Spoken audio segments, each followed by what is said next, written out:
Good morning, everybody, and welcome back to the Unitarian Congregation of Mendon with Reverend Patricia Hatch. My name is Matthew Marion. I'm going to be starting off today with Beethoven's 23rd Piano Sonata, second movement.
Thank you, and happy Thanksgiving.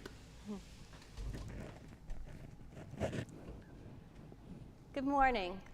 Welcome to the Unitarian Congregation of Mendon and Uxbridge. Welcome to you however you are viewing this service. Welcome to you whether your hearts are heavy, whether your hearts are light, or a little bit of both. Today's opening words are called "For What Shall We Give Thanks" by Laura Horton Ludwig, which I have adapted a little bit. The wheel of the year has turned again. Once more, the Thanksgiving season has arrived. How shall we sing our song of gratitude now? For what shall we give thanks? For this moment, for friends and family near and far, for our breath,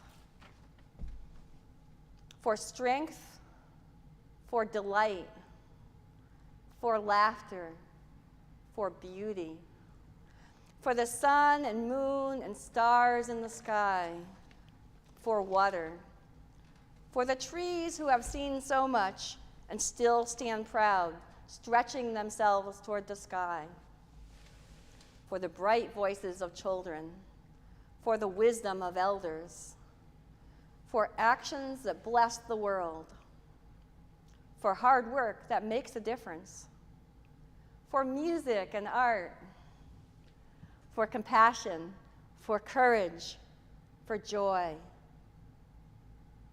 for hope, for love. For all these things and more, we give thanks as we worship together. We will now have the chalice lighting. I invite Peter to come forward and light the chalice. Words by Marjorie Montgomery. Life is a gift for which we are grateful. We gather in community to celebrate the glories and mysteries of this great gift. Thank you. And now let us join together in the congregation's affirmation in unison. Love is the spirit of this church, and service is its law. This is our great covenant, to dwell together in peace, to seek the truth in love, and to help one another. In the typical service, we would have candles of joy and concern at this time. However, in this virtual day and age, we will have those later in the service. And those who are viewing online are invited to send in your joys and concerns through the live stream chat or through the contact form on the website. And toward the end of the service, I will light candles for those things. Our first hymn is a Thanksgiving hymn called "Come Ye Thankful People."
Thank you. Today's story is called The Two Brothers, source unknown. I did find it in Margaret Silk's 100 Wisdom Stories from Around the World book, but it's an old tale. There were once two brothers who worked together to run the family farm. They were loving brothers, each looking out for the well-being of the other. They shared the farm work equally, and they shared the harvest equally. But the younger brother thought to himself, "It's not fair that we share the harvest equally. My older brother is married and has several children. He should get more of the harvest to feed his family." So he decided that he would get up in the middle of the night. Being a single man, he felt he did not need as much. But he decided he'd get up in the middle of the night, and he quietly took a sack of grain from his own store and put it in his brother's store. And he decided to keep on doing that. Night by night, he would continue sneaking across the fields in the middle of the night and giving more grain to his brother. Meanwhile, the older married brother also thought it wasn't fair that they shared the produce, the harvest equally. After all, he had a loving wife and children to help him work in the fields with him, and in his old age, his children could help take care of him, and his brother had no one like that. So he thought his brother should get more of the share of the grain in the harvest. So he too got up in the middle of the night under cloak of darkness and deposited a bag of grain in his brother's store secretly. And night by night, he continued doing this. This actually went on for several years, and neither brother could understand why their own stock of grain never diminished, because they kept giving some away regularly. But then it happened one dark night. They both set across the field to visit each other's grain store at the same time. And they met in the middle of the fields in the middle of the night, each carrying a sack of grain. And they were both shocked by the unplanned encounter, and they realized what had been happening. They dropped their sacks of grain and hugged each other, being so thankful for love and family.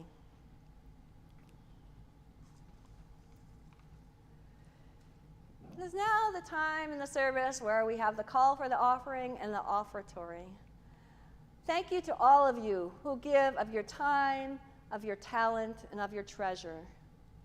And those who are online can look at the PayPal link that will be posted in the live stream chat. We thank you all for giving to this congregation and enabling it to keep its doors open, even in a time of pandemic. The offertory is called We Gather Together.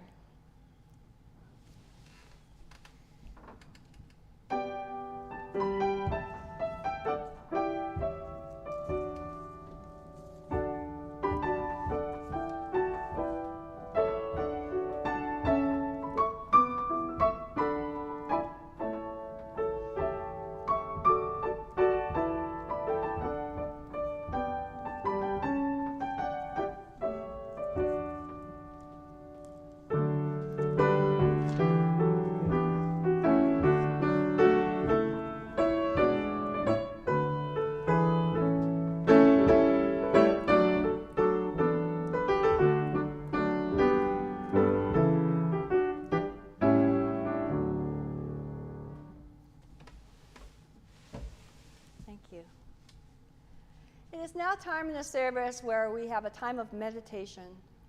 So this will have two parts today. I will play my singing bowl that makes a meditative tone, and I invite you to settle in and listen to the tone. Be aware of your breath, of your heart beating. Be aware that we're together in community, wherever we are. Let us settle in. You can use this time to give thanks. You can use this time to just simply be present and breathe. Take a moment out of our busy lives and be together and experience this time of meditation. And then we will hear Matt play Spirit of Life to conclude the time of meditation.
Today's sermon is called Thanksgiving Through the Years.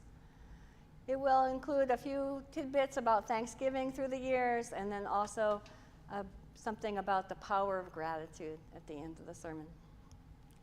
Our national holiday of gratitude, Thanksgiving, was born of people coming together in hard times. There were harvest festivals in New England long before the Europeans arrived. American Indians have been holding these celebrations for many years.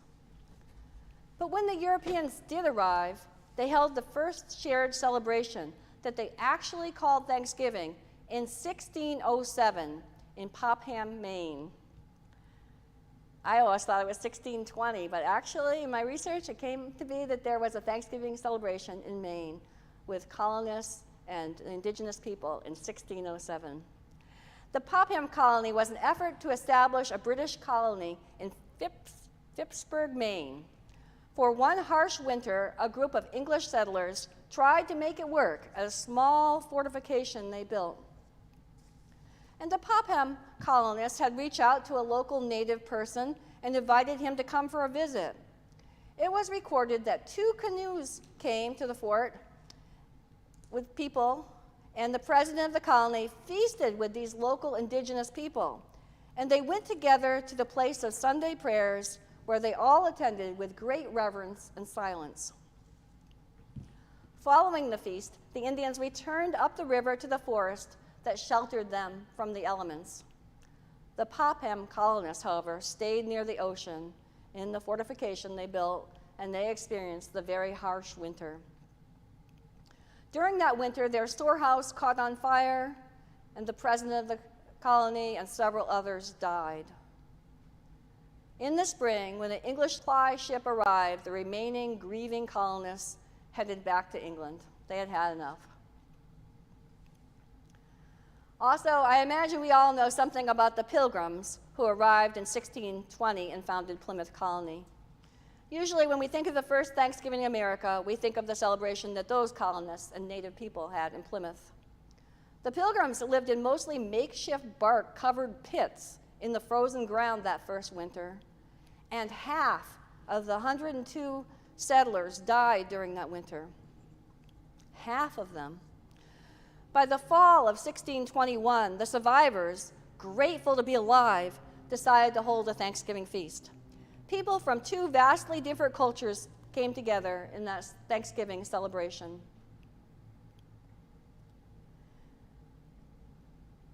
Here in America, it took another 242 years for Thanksgiving to become a national holiday. And that it happened at all was largely due to Sarah Josepha Hale. As a magazine editor, she used her influence to advocate for an annual Thanksgiving holiday, already popular in some states. She lobbied for Thanksgiving to become a national holiday for 17 years. With the beginning of the Civil War, she went on to believe that such a unifying holiday could help ease growing tensions and divisions between the southern and northern parts of the country. Finally, when she wrote to Abraham Lincoln in 1863, in the middle of the Civil War, he listened to her, and he declared Thanksgiving a national holiday. Abraham Lincoln must have thought it would help bring the country together, too. We have considered how the first Thanksgivings in Maine and Massachusetts were celebrated by people who had suffered great losses. The Thanksgiving feast they shared with others brought people together. And the great hope for establishing a national Thanksgiving holiday in the middle of the Civil War also held the hope of bringing the country and people together. I think of other Thanksgivings through the years, other hard times, during World War I, during World War II, during the Great Depression. But I don't have time in the sermon to say all the hard time Thanksgivings today. So I wanted to talk a little bit about 1918, when the so-called Spanish flu pandemic was a threat to our country. What was Thanksgiving like then? In 1918, at the end of World War I, in the midst of that pandemic, Churches and gathering places were ordered closed by local authorities. However, different areas of the country had different rules. Some churches and gathering places could remain open. People were very weary, having just gone through the Great War and now having to deal with the flu pandemic. Here are a few notes from that time from around the country. Betsy Green wrote about Santa Barbara. She wrote, "During the 1918 Spanish flu pandemic, Thanksgiving was celebrated quietly. There was still turkey, of course. Everyone was thankful that the Great War in Europe had ended, but it was a different kind of celebration. Churches had been ordered closed, but outdoor assemblies were apparently allowed in Santa Barbara. So one church held an open-air service. The congregation assembled in front of All Saints Church with the doors of the church open so that the music of the organ could reach the singers outside."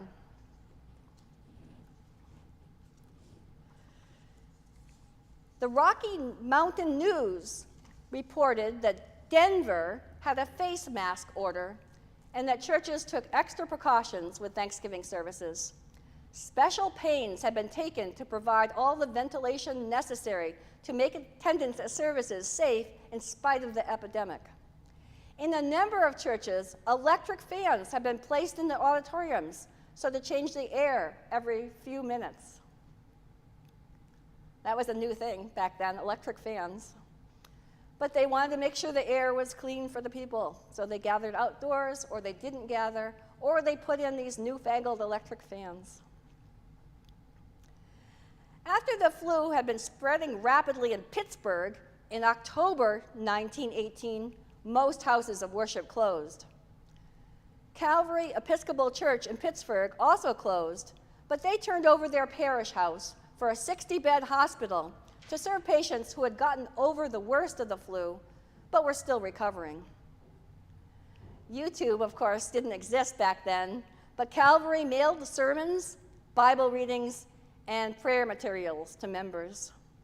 The Pittsburgh Council of Churches asked families to use the 11 o'clock hours on Sunday mornings for Bible readings, devotions, and family prayers at home. Learning about history helps us take a bigger perspective on events in our lives. Practicing gratitude can also help give us a bigger perspective. Robert Emmons, writer and professor of psychology, says that being grateful, as opposed to feeling grateful, is a choice, a prevailing attitude that endures and is relatively immune to the gains and losses that flow in and out of our lives. When disaster strikes, gratitude provides a perspective from which we can view life in its entirety and not be overwhelmed by temporary circumstances. Gratitude. How can we build more gratitude in our lives? It starts with an awareness. Here is a quote from Sam Harris. "There are at least 1 billion people in the world who would consider their prayers answered if they could trade places with you." At least 1 billion people in the world that would consider their prayers answered if they could trade places with you. People who are in debilitating pain, people who are caught in a war zone, people in acute stages of bereavement, people suffering political and other kinds of oppression. To have your health, even sort of. To have friends, even if only a few. To have hobbies or interests and the freedom to pursue them. To have spent this day free from some terrifying encounter with chaos is to be lucky. Look around you and take a moment to feel how lucky you are. You got another day to live on this earth. Enjoy it. You are lucky. I am lucky. I believe all who hear me today are also lucky, no matter what you're going through. And I know some of you are suffering and some of you are grieving. But I just took a lot of inspiration from Sam's words that so many people would change places with us, even with the trials that we have, even with the pandemic, even with the ordinary annoyances of our days. So many people would be so glad to change places with us. Or if we died and we could come back again to today, maybe we'd have a new awareness of how wonderful things are, that we're alive and we have blessings. Gratitude can actually help us cope with the hard times by giving us a bigger perspective and by helping us find the hidden joys. I adapted this reading from an anonymous writer. Be thankful that you don't already have everything you desire. If you did, what would there be to look forward to? Be thankful that you don't know something, for it gives you an opportunity to learn. Be thankful for the difficult times. During those times, you grow. Be thankful for your limitations, because they give you opportunities for improvement. Be thankful for each new challenge, because it will build your strength and character. Even be thankful for your mistakes, for they will teach you valuable lessons. It's easy to be thankful for the good things, but a life of rich fulfillment comes to those who are also thankful for the setbacks. Find a way to be thankful for your troubles, and they can become your blessings. If nothing else, thankfulness changes your outlook, but I think it can do even more. A few years ago, I stopped at the supermarket, and I neglected to bring a reusable bag. So I did what I thought was the next best thing, and I asked for a paper bag. The person who did the bagging put my groceries in paper bags and then proceeded to put the paper bags into plastic bags with handles to make them sturdier. When the bagger wasn't looking, I removed the plastic bags and hung them back on the racks. At least I didn't need to be doubly wasteful, I thought. However, as I approached my car, one of the paper bags slipped out of my grasp and fell to the ground. Unfortunately, there were a few jars of spaghetti sauce in that bag. What a mess of sauce and glass, and it covered other food. So I reviewed my options. I rejected the idea of asking for another bottle of sauce, as it was my own fault, having refused the second bag. I could separate the rest of my food and leave the mess for the store employees to clean up in the parking lot. But that didn't seem right either. So I rolled up my sleeves and I wiped off my food and I proceeded to thoroughly clean up the mess. I realized as I was cleaning up that I could choose my attitude. I could grumble and complain to myself, or I could be thankful. So I practiced gratitude as I cleaned up the mess. Thank you that I have money to buy food.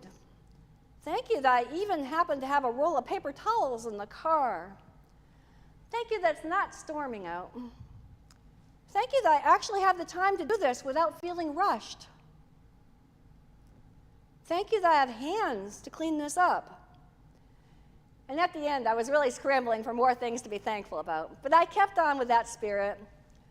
Finally, it was all cleaned up, and I remained in good spirits. There is a principle at work in the universe that you reap what you sow, sometimes sooner rather than later. As I was walking to the trash can, I passed a person I'd never seen before. He looked down at my shoe and he said, "You better tie your shoelace so you won't trip." I mumbled, "Thank you." And then I thought to myself, how wonderful. Here was a complete stranger looking out for me. I'll never know if he would have said that if I had been scowling about my unexpected chore. But somehow I think the positive energy I sent out into the universe was returned to me. Even broken jars of spaghetti sauce can be an opportunity for grace and gratitude. Amen and blessed be.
is now the time in the service when we want to remember those joys and concerns that have been submitted by members of the community and light candles for them.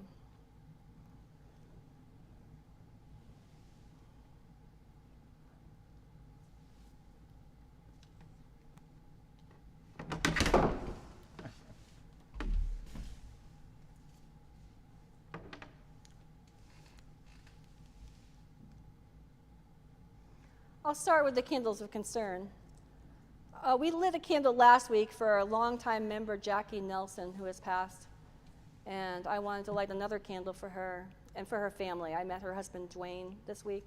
And thinking of Jackie and her long years of attendance and service here, and thinking of Jackie's family, Dwayne and their 3 children, that they may have comfort and peace.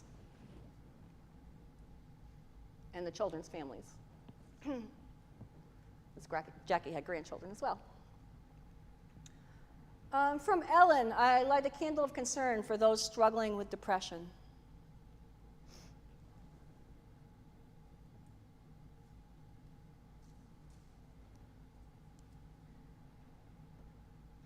And now we'll move on to the joys.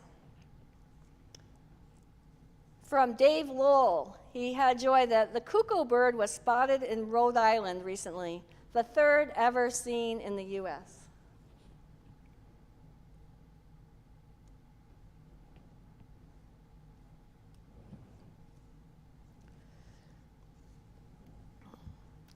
And then we have 2 candles of joy. A candle of joy and relief for Sam Bouchard, who completed all his college applications. That is a big effort, I know. Now we wait. So, yay, Sam, and may you get into a great college. From Sam's parents, and from all of us at church as well.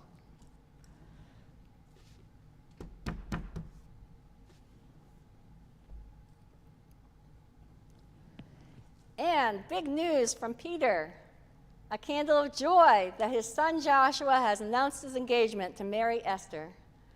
Yay, congratulations, Joshua and Esther and the happy family.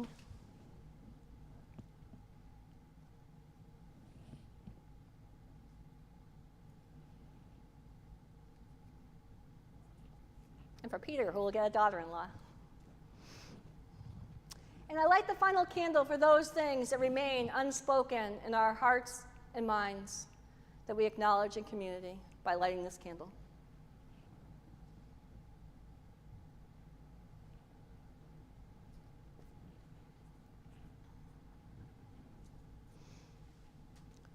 Today I have an announcement that we are having a wreath sale here at the church on Saturday, December 5th from 11 to 3. And there will be a pre-order form on the website, and we will have wreaths available for sale here. And I invite you all to come out, and not simply to buy wreaths, which I hope you do, but also because some members of our community will be here, and I would love to meet those I haven't met, and I'd love to meet and greet those that I know a little bit, and I'd love to bring you all together in this event, even though we have to be socially distant. So I hope you can come out and support the resale and see some of your fellow parishioners and meet some of our new people. So December 5th, hold the date, and you can look at the website for the pre-order form.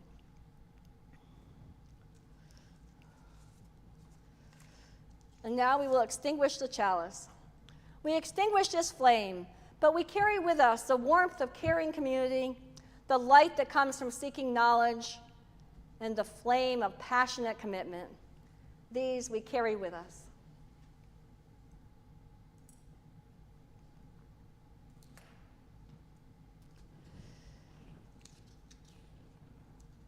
Now we will have the benediction, followed by the serenity prayer, and then Matt will play the postlude entitled Reflections. The benediction by May Sarton. Help us to be the always hopeful gardeners of the Spirit, who know that without darkness nothing comes to birth, as without light nothing flowers. And let us join together in saying this serenity prayer. God, grant us the serenity to accept the things we cannot change, the courage to change the things we can, and the wisdom to know the difference. Amen.